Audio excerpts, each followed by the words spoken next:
구미 3세 여아 사망 사건은 여전히 미궁입니다. 경찰은 혈액형을 근거로 아이 바꿔치기 가능성을 집중 수사하고 있는데요. 누군가 신생아 발찌를 끊고 아이를 바꿨을 가능성도 제기되고 있습니다. 네, 하지만 유전자상 친모로 밝혀진 성모 씨를 비롯해 가족들은 여전히 혐의를 완강하게 부인하고 있습니다. 국내 프로파일러 1호이자 1호인 권일용 동국대 경찰사법대학원 겸임교수와 함께 자세한 내용 살펴보겠습니다. 안녕하십니까? 네, 안녕하십니까? 사건이 글쎄요 쉽게 해결될 것 같기도 한데 이게 미궁으로 빠진 이유가 지금 DNA 검사 결과 이게 지금 구미에 숨진 3세 여아가 지금 외할머니의 DNA와 일치한다는 것 아니겠습니까? 이게 사건이 여기서부터 이제 시작이 되는 거죠? 그렇습니다. 이게 사실 이제 경찰과 검찰이 굉장히 많은 자료를 검토해서 분석하는 사건이기 때문에 제가 혹시라도 또 수사에 방해가 되는 좀 내용들은 좀 지양을 하고 이제 소개드리도록 하겠습니다. 2월 10일에 그 한 빌라에서 이제 3살짜리로 추정되는 아이가 발견이 되어가지고 그 외할머니가 신고를 한 사건인데 이렇게 변사나 범죄 혐의가 있는 경우에는 반드시 DNA 작업을 통해서 그 신원을 확인하게 되어 있습니다. 이 과정을 통해서 확인했던 것이 너무나 놀랍게도 그 친모로 밝혀진 김모 씨가 아니고 외할머니 발견자인 성모 씨가 친모로 밝혀지면서 이 과정이 어떻게 되었는지 실체를 밝히는 지금 일들이 계속 수사로 진행이 되고 있습니다. 예.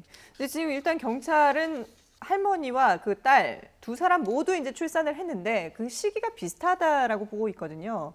근데 결정적으로 이제 그 아이가 바뀌었다라고 보는 부분이 그 아이 혈액형이 다르다는 그 딸 부부에서는 나올 수 없는 아이다 혈액형이다라는 거 아니겠습니까? 그렇습니다. 그 ABO식이라고 해서 우리 일반적으로 혈액형이 전혀 나올 수 없는 그런 상태의 혈액형이 기록이 되어 있습니다.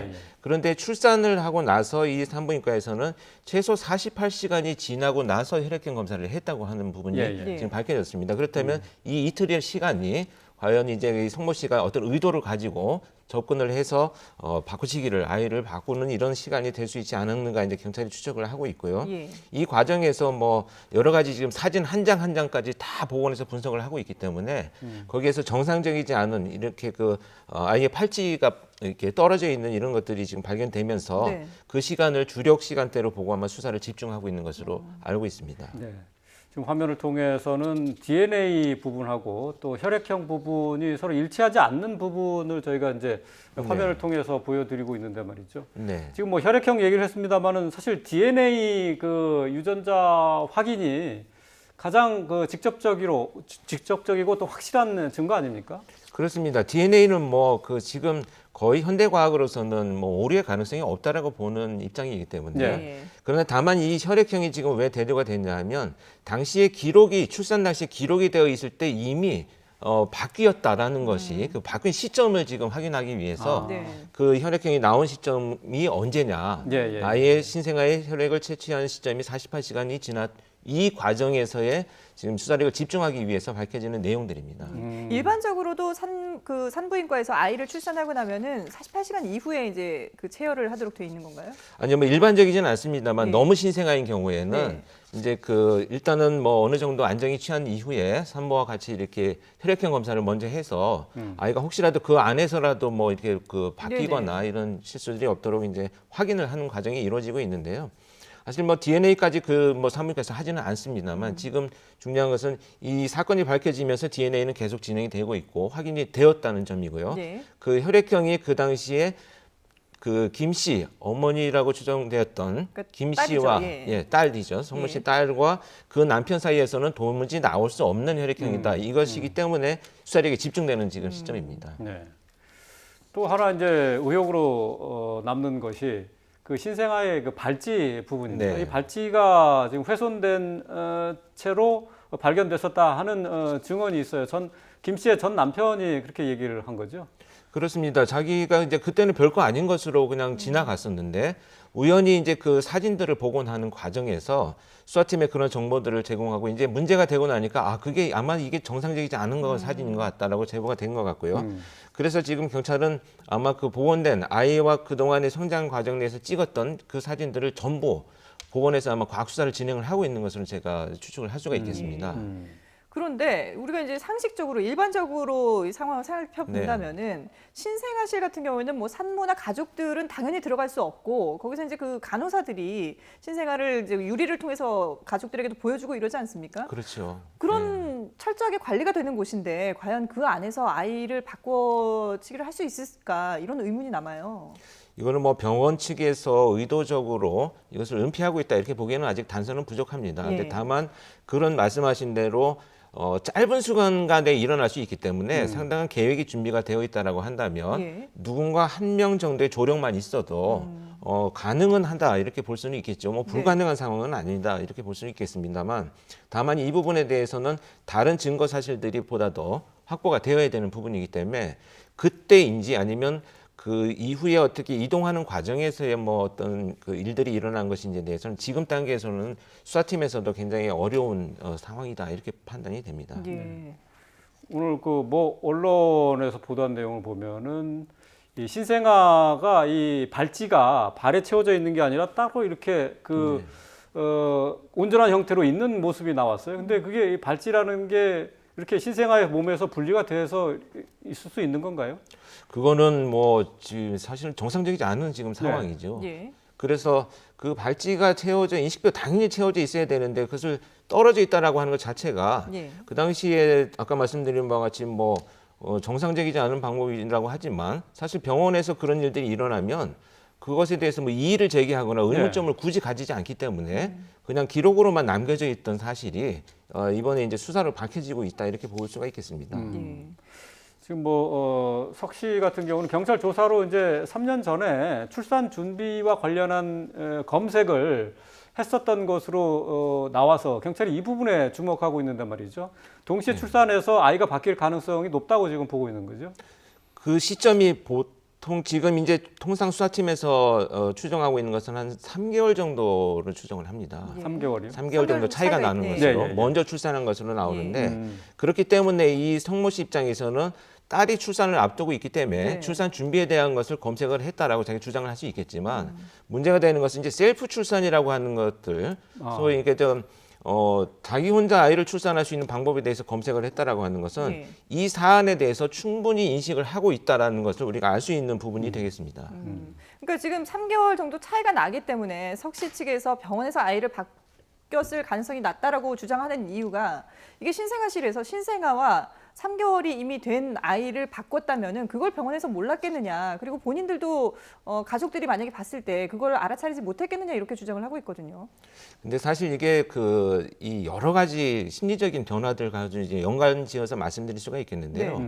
어느 정도 정말 불가능한 일어날 수 없는 일이라고 예측을 할 수 없는 상황에서는 어떤 사안이 발견됐을 때 사실 조금 문제가 된다고 하더라도 이게 정말 심각하게 뭐 아이가 바뀐 정도의 문제라고나 하고 인식을 할 수 있는 심리적인 변화를 일으키지를 못하는 경우가 많습니다. 그래서 아마 뭔가 조금 이상하다고는 생각을 했겠지만 쉽게 말씀드려서 뭐 그렇게까지 큰 일들이 벌어졌겠나라는 이런 설마 아이가 바뀌었으랴. 그렇죠. 일상적인 어떤 상황에서의 심리적 판단들이 이어졌기 때문에 드러나지는 않았을 수 있다 이렇게 보여집니다. 예. 그래도 글쎄요. 아이가 뭐 신생아 때는 참 하루가 다르게 좀 모습이 변하지 않습니까? 근데 석 달이라면은 그래서 쉽게 조금 차이점을 금방 파악을 했을 것 같은데 말이죠. 그렇죠. 아마 근데 이제 그 석 달이라고 하는 것 자체가 지금 경찰에서 추론을 하고 있는 시점이기 때문에요. 반드시 우리가 거기에 뭐 집중할 필요는 없을 것 같고요.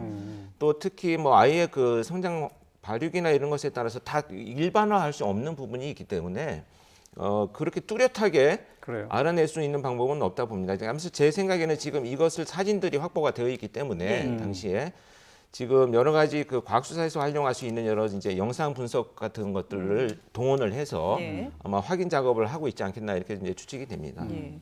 근데 지금 이제 앞서서 저희가 그 석 씨가 뭐 셀프 출산 이런 검색을 했다라고 말씀을 드렸는데 만약에 병원이 아니라 이렇게 뭐 자체적으로 누군가의 도움을 받아서 집에서 아이를 낳았다거나 이러면은 그 지인을 찾지 않는 이상은 이 석 씨의 출산을 증명할 수 있는 길이 없는 거잖아요. 그렇죠. 이제 본인이 스스로 뭐 이것을 드러내지 않는 이상 예. 지금 수사로 밝힐 수밖에 없는 상황인데요. 그래서 지금 수사가 이 시점, 아이가 출생한 시점, 그다음에 그 상황에서 어떤 조력을 받았을 것이냐에 대한 지인들, 그다음에 특히 친부를 찾는 것에 굉장히 많은 수사력이 동원이 되고 있는 것으로 알고 있습니다. 예. 네. 권 교수님은 국내 이제 프로파일러 1호로 잘 알려져 있는데 말이죠. 이 수사를 위해서 프로파일러들이 투입됐다고 하거든요. 이 수사에서 프로파일러들이 할 수 있는 역할이 어떤 겁니까? 이제 프로파일러들이 이제 사건 중간에 투입이 되는 경우는 결국은 동기를 찾는 것입니다. 왜 이런 일이 벌어졌는지를 알아낸다면 어떤 방식으로 일어나는 것에 대해서도 추론을 해나갈 수 있는 수사의 단서를 찾을 수 있기 때문에 동원이 예. 되는 것인데 이 경우에는 사실 너무나 이제 검찰에 송치할 수 있는 시간이 이제 한정되어 있기 때문에 경찰 수사에서 아마 상당히 짧은 시간에 이런 라포라든지 또는 친밀감을 형성하는데 좀 실패할 수 있지 않았는가 하는 생각도 들고요. 근데 이게 사실 실패라고 하는 표현은 좀 적절하지는 않습니다만 계속 지속적으로 범행의 동기를 밝혀서 예. 왜 일어났는지, 왜 이런 일이 발생했는지를 안다면 누구한테 조력을 받았는지 이런 수사의 단서들을 많이 찾아낼 수 있기 때문에 예. 검찰에 송치가 되었지만 검찰과 경찰이 지금 협업을 해서 검찰 과학수사요원들 또 경찰 프로파일러들이 지금 합동으로 이제 수사를 진행하고 있다 이렇게 볼 수가 있겠습니다. 예. 범행의 동기, 그러니까 행위의 동기에 대해서 프로파일러들이 이제 찾아내는 작업을 한다고 말씀하셨는데 결국은 지금 이 그 성모 씨로부터 자세한 정황에 대한 것을 다 얘기를 들어야지 이 목적이나 뭐 범행의 동기를 파악할 수 있는 것 아닙니까? 근데 입을 열지 않는다면 방법이 없는 거죠. 근데 사실 이 범행의 동기를 밝히는 것이 반드시 자신의 진술만 밝히는 것이 아니고요.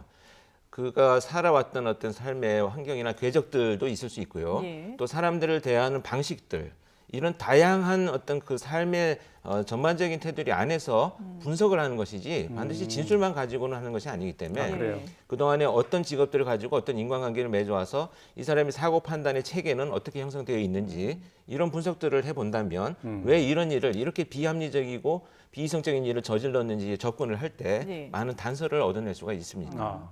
근데 말씀하신 것처럼 이 사건이 워낙에 좀 비이성적이고 비합리적인 그런 부분들이 많다 보니까 여러 가지 이제 억측들이 많이 나돌았었거든요. 그래서 뭐 성모 씨가 조선족이다라는 얘기도 있고 이랬는데 그건 아닌 거고요. 네, 네. 그리고 평범한 뭐 회사원이라고 하는데 이렇게까지 완강하게 자신의 그 범행에 대해서 부인을 하는 그런 부분 때문에 혹시 정신적인 부분에 대해서도 좀 감정을 해봐야 되는 게 아니냐 이런 얘기가 나오고 있거든요. 이 부분은 어떻게 보세요? 정신 감정에 대해서는 이제 조금 더 이제 수사가 진행이 될 부분인데요. 예. 사실은 모든 행위들에 있어서 지금 아무도 모르게 이런 일들이 계획적으로 벌어졌기 때문에 완전히 혼란스러운 상태의 정신 상태는 아니기 때문에 이 점을 우리가 이제 수사팀에서는 주목해서 네. 계속 진행을 하고 있고요. 만약에 어떤 이런 망상 같은 것이 개입이 될 수 있는 여지는 있습니다. 네.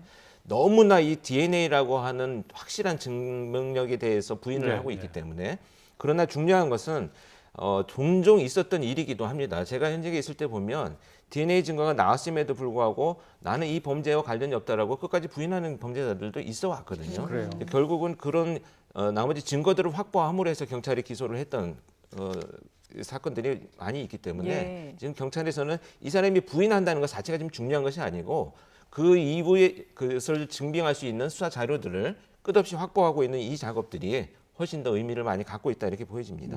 그렇군요. 그러니까 DNA 검사 결과라든가 네. 혈액형이라든가 사실 이 바꿀 수 없는 증거들인데 말이죠. 전문가들이 볼 때는 지금 혐의를 받고 있는 성모 씨가 이렇게 부인하는 것에 대해서는 조금 이해를 못하지만은 어쨌든 충분히 있을 수 있는 일이고 그런 사례가 충분히 또 있었다는 거죠. 네, 여러 건들이 있어 왔습니다.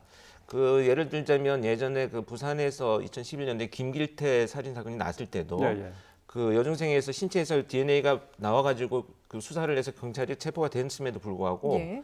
그 DNA가 나왔다는 확인서를 보고 자기 눈으로 직접 보면서도 전혀 인정을 하지 않고 있었기 때문에 수사에서 증거를 찾아내서 제시를 했을 때 이렇게 심경의 변화를 일으키는 경우들이 있었습니다. 그러니까 이제 그 얼마만큼 증거를 찾아내느냐가 이제 중요한 관건이 될 것 같은데, 근데 문제는 지금 출산 부분에 대해서 석 씨만 부인하고 있는 것이 아니라 석 씨 남편도 자신의 아내는 아이를 낳은 적이 없다, 본인이 그걸 모를 리가 없다, 한 집에 살고 있고, 그리고 이제 뭐 몸의 신체적인 변화라든지 이런 부분도 모를 리가 없다라고 주장을 하고 있거든요. 주변인들까지도 이렇게 같이 부인을 하고 있는데, 그럼 이걸 어떻게 해석을 해야 됩니까?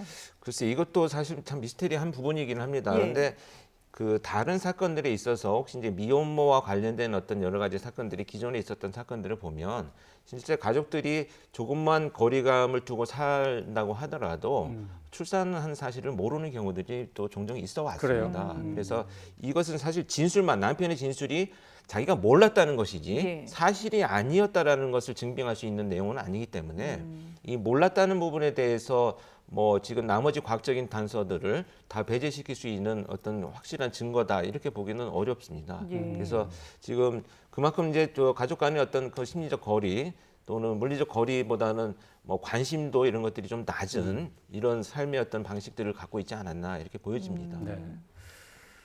워낙 완강하게 부인하고 있기 때문에 이제 여러 가지 추측이 나오고 있는데, 그 가운데 하나는 이제 이 딸인 김모 씨와 그 외할머니, 이 어머니인 성모 씨의 공모 가능성도 제기되고 있는데요.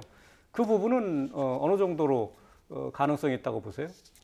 공모에 대해서는 지금 경찰에서는 일단은 이 딸은 전혀 모르고 있었다라는 그 방향으로 수사를 전개를 하고 있는 것으로 보여지는데요. 예. 왜냐하면 그 카톡 내용들 둘이서 이제 나누었던 대화 내용들을 살펴보면 딸을 그 성모 씨는 이제 자기 딸임에도 불구하고 자기 김모 씨는 자기 친딸의 그 딸인 것처럼 이렇게 대화를 예. 이끌어 가는데 그 전혀 그 정황들이 많이 이 딸의 입장에서는 혹시라도 의심을 할 수 있을 만한 내용을 발견하지는 아직 못하고 있습니다. 물론 중요한 것은 뭐냐면 제가 이런 다른 아동학대 살인 사건이 났을 때 이제 부부간에 네. 어떤 그 사건이 발생하기 이전에 나눴던 대화들, 그다음에 사건이 발생한 이후에 나눴던 이 카톡 대화 내용들이 확연하게 다른 경우들이 있어 왔습니다. 그렇기 때문에 지금 그 아이가 이제 처음에 어려서 그 신생아실을 나와가지고 집으로 왔을 때 부모와 나눴던 대화들과 예. 그 이전에 나눴던 대화들을 합동으로 분석을 해야지 그 이후의 내용만 가지고 판단을 한다면 아주 편협된 이 분석이 될 수 있기 때문에 지금 경찰에서 아마 그런 부분에 프로파일러들이 진술 분석을 할 수 있는 이런 단서들을 찾아가고 있는 것으로 보여집니다. 그렇군요. 예. 그러면 교수님 보실 때는 지금 이번 사건의 그 실마리를 찾기 위해서는 가장 중요하게 좀 증거라든지 뭐 이런 부분들 밝혀야 되는 부분이 어떤 거라고 보세요? 일단은 지금 이 아이가 어쨌든 그러니까 바꾸어질 수 있는 환경에 어떤 조건이 있었느냐, 예. 그 어떤 조력이 있었느냐만 밝혀진다면 그 이후에 그 바꾸어진 아이가 어디로 갔는지에 대한 추적도 가능하기 때문에 네. 그 부분에 경찰도 지금 수사력을 집중하고 있는 것으로 보여집니다. 그러니까 아이가 바뀐 시점을 일단 먼저 네, 밝혀내는 것이 중요하다. 그렇습니다. 예, 알겠습니다. 네, 지금까지 국내 프로파일러 1호 권일용 동국대 경찰사법대학원 겸임교수와 함께했습니다. 잘 들었습니다. 네, 고맙습니다.